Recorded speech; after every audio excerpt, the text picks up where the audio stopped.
the most common mistakes with VAT.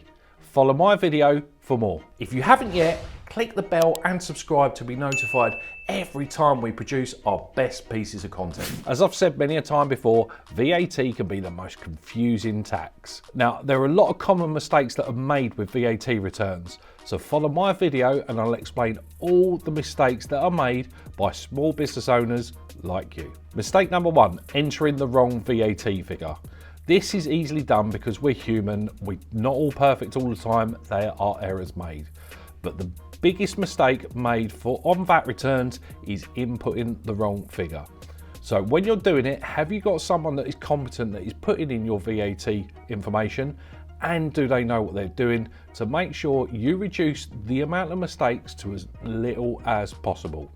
What do you do in yours? Another common mistake is reclaiming VAT where you're not meant to. The big one, entertaining. So entertaining for your business when you're taking out your clients can be a valid business expense, but you are not allowed to claim the VAT back on it, the end. So make sure that you're not claiming back VAT on expenses. Another one that's quite common can be claiming VAT on travel. Train tickets don't have VAT, but I've seen over the years these claimed a lot. Another one that's easy to fall into as well is petrol. Now you can claim on certain instances petrol for your the VAT on petrol. You need to make sure that it's going down as a benefit in kind if that's relevant, and you're adding a scale charge to it. As a whole, a lot of businesses don't claim VAT back on their petrol and put petrol through their business. So make sure you don't fall into this trap for you. As long as criteria is met, you can claim VAT back on an annual staff event. You need to make sure that this is the right numbers, but it's quite common for people to not claim VAT on their annual staff and team event. And these are great because it also gets your team together, and if you've got the opportunity to claim back VAT, who doesn't like claiming back VAT legitimately? Claiming VAT without invoices. I've said it a lot, if you haven't got the invoice to support your VAT claim, you cannot claim it, the end. So make sure that you are keeping all of your invoices so you are not burning VAT and letting money slip through your fingers. So make sure that you've got the habits in place where you're keeping all of your VAT receipts so you're claiming VAT all the time. One of the biggest burdens on small businesses is where they're not keeping their invoices and not claiming back as much VAT as they could.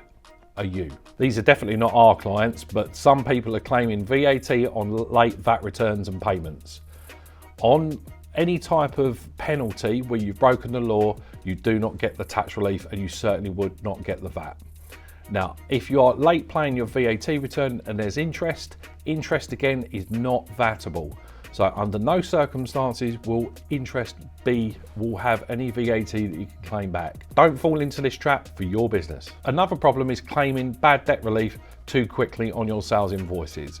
So if your business is currently invoice accounting, you have to leave it a specific amount of time, which is 6 months, before you can get VAT relief on any potential bad debts. Make sure you don't fall into this trap. This is not going to be relevant if you're a cash accounting business, which are businesses that are slightly smaller, because you will only ever pay over the VAT when you physically receive it yourself. So if a customer is about to become a bad debt and you're cash accounting, it's not going to be relevant to you. Another problem people fall into is not charging VAT on standard business transactions. These could be things like you're making some cash sales, you're selling assets, and you're VAT registered. So make sure every type of income that you're receiving into the business has been quantified exactly whether VAT should be charged on this transaction or not. There are lots where these can just go missing completely. Now, if you've made any of these mistakes and you've made an error, you need to work out first how much the error is. So if the error is more than £10,000, you have to do another form to highlight that you're making an adjustment of 10,000. Or if the problem that you've made where the error is less than 10,000, it's dead easy. Correct it on the next VAT return and pay over exactly the VAT that you should. I hope you found this video of interest. If there are any questions or you'd like to talk to us further about our services, jump on a discovery call with me. The Calendly link is below and book your opportunity today.